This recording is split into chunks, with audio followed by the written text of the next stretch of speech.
Hi everyone, Bloke on the Bike here. In the effort to turn my Lenski back roads into a bit more of a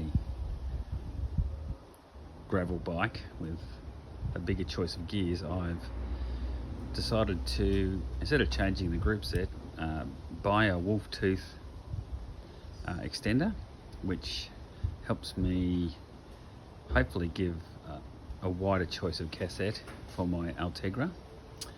I've just fitted the Wolf Tooth now onto the bike. I just replaced the Ultegra original one. As you can see, it gives about maybe 10 or 12 more mil of space for my derailleur to work. So the next thing I'll be doing is putting the new cassette on a wheel and fitting the chain, and then we will need to do some adjustments. So I'll keep everyone informed. Thanks, bye. So as you can see now, we're just about to take off the old cassette. This is 1132. I will put the new cassette on and show everyone once I've finished.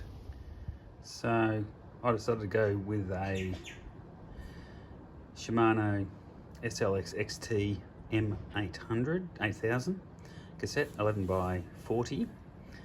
Obviously I need a new chain as well, so I'll remove the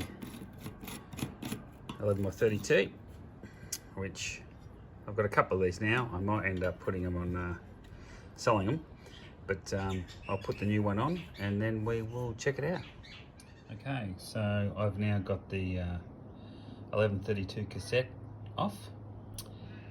After doing a little bit of research, I discovered that the 11-speed Shimano hub for road cassettes are longer than an 11-speed mountain bike hub. So I had in my possession I think it's a 1.88 millimeter spacer.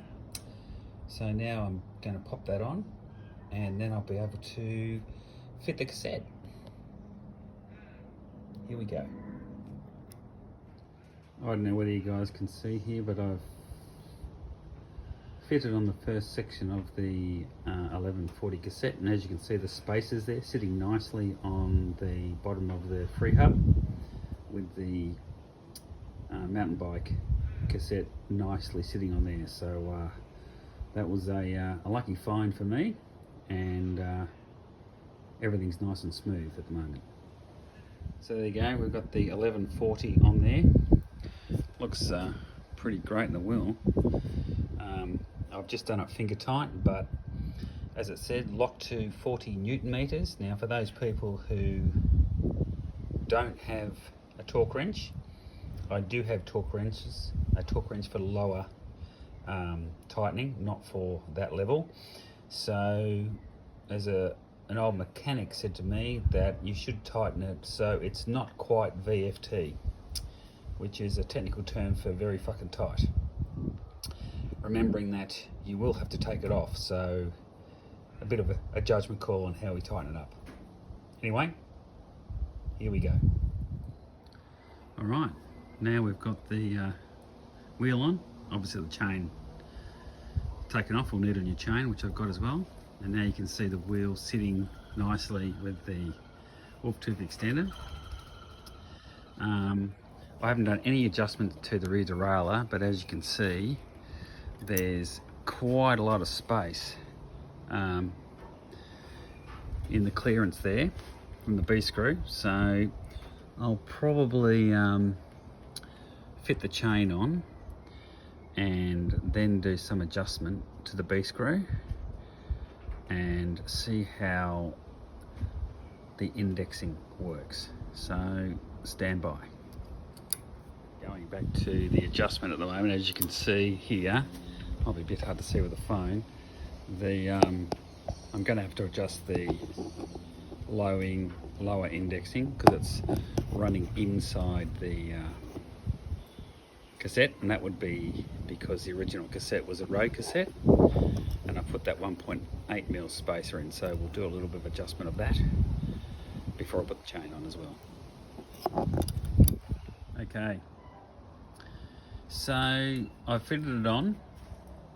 I've actually used the previous chain I had before.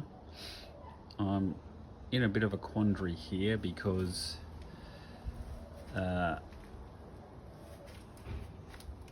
the large, which is I'm using absolute black 4630 oval. On the large one, everything is fine except I can't. The chain is very tight. I can't go up to the 40 on the back. And on the small one, which is a 30, when I come down to the 11 on the cassette, the chain is very floppy. So I have some gains using the small at the front and the big at the back, and which is the whole point of the exercise. But I will need to manage any cross-chaining events at the extreme end of the gear selection. I could probably fiddle around with the new chain, but I don't want to take links out of the new chain and shorten it if I can use my existing one. Just so everyone knows, I actually have 2 speed links on this chain. The chain actually broke. I think it must have had an imperfection. So this will be a good test case for me to work out whether I put the new chain on or not. But as you can see, there's 2 speed links there. And the reason why that took place is when I put the smaller 4630 on the front, I had to shorten the chain. And in the process of shortening the chain, one of the links broke. So we'll just see how this goes. I might take it for a bit of a test ride, do some hills where I live, just on the road, to see what it feels like. But the you know, a 30 front crank and a 40 back gives me, I don't know what it is, 24 inch or something, I think, riding. So that should help with the hills. It's a bit hard to do one-handed, but it's running quite nicely. It's indexing nicely. The Wolf link is great. I'm almost tempted to try it without it, with the cassette, to see what I might do that and just put another video up and see how that goes. So stand by. So just a little update. I did try to fit the original Shimano back on, and then put the I'll take the RoadLink off, the Wolf Tooth RoadLink, and put the original back on to see what the gap would be, and immediately the chain was too long, which was a bit bizarre. So I think that's just the position of the way the rear cassette is now. So I'm not going to do that. And I will just leave it as is.